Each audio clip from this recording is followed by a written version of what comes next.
organ tubuh manusia. Minggu ini, Pak Kasim ingin mengajar sebuah materi tentang cara kerja salah satu sistem organ tubuh manusia, yaitu sistem pencernaan.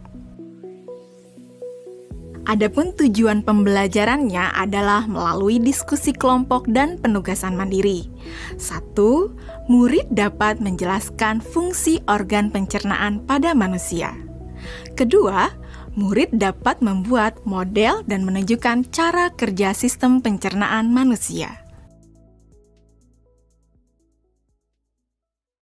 Sebelum pembelajaran dilakukan, biasanya saya akan melihat tujuan pembelajaran atau target apa yang akan saya capai pada hari itu. Setelah itu, saya melihat data atau informasi terkait murid-murid saya untuk menentukan strategi pembelajaran yang tepat dan penilaian yang sesuai. Saat merencanakan pembelajaran, Pak Kasim mempersiapkan beberapa sumber belajar yang menurutnya akan membantu murid-muridnya belajar sesuai dengan kebutuhannya.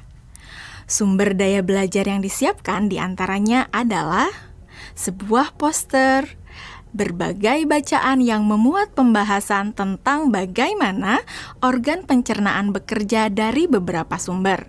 Ada yang berupa beberapa buku bacaan dengan tingkat kesulitan berbeda-beda, artikel sederhana, mengunduh sebuah video singkat yang sesuai dengan apa yang ia ingin anak-anak pahami, membuat kartu-kartu pertanyaan untuk membantu murid mengkonstruksi sendiri pemahaman mereka tentang cara kerja sistem organ pencernaan dengan menjawab pertanyaan.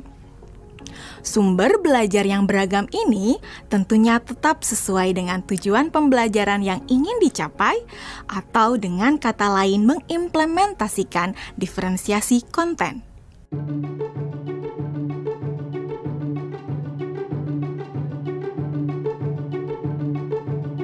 Setelah semua sumber materi yang beragam disiapkan, saya mempersiapkan daftar kegiatan lengkap dengan instruksinya. Misalnya, membaca buku atau artikel dan lain sebagainya, mengamati poster, mendiskusikannya, dan kemudian membuat ringkasan untuk menunjukkan pemahaman tentang isi poster tersebut. Menjawab kartu-kartu pertanyaan.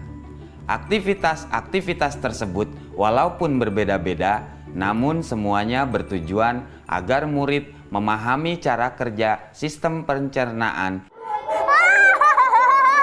Assalamualaikum. Bagaimana kabar kalian? Waalaikumsalam. Baik, Pak. Hari ini kita akan mempelajari tentang sistem pencernaan manusia. Saya, Pak. Di awal pembelajaran, Pak Kasim memberikan penjelasan kepada semua murid yang ada di kelasnya tentang tujuan pembelajaran dan konsep kunci yang ia ingin anak-anak kuasai.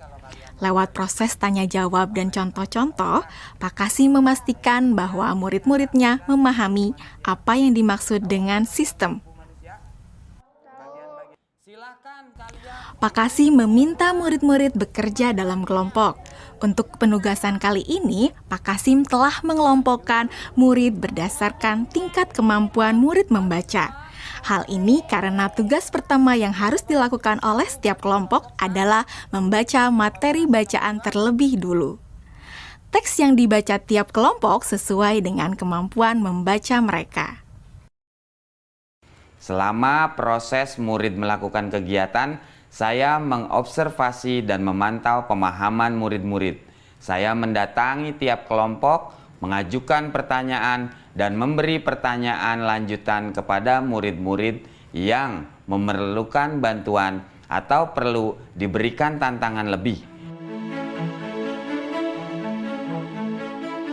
Saya juga membuat catatan-catatan penilaian selama proses ini. Setiap jawaban murid, pertanyaan murid, saya perhatikan dan menggunakan informasi ini untuk menyesuaikan tingkat bantuan yang akan saya berikan pada murid atau berdiferensiasi proses. Sistem pencernaan adalah serangkaian jaringan organ yang bekerja untuk mencerna makanan. Organ pencernaan antara lain meliputi mulut, kerongkongan, lambung, usus kecil, usus besar, rektum, anus.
Selanjutnya.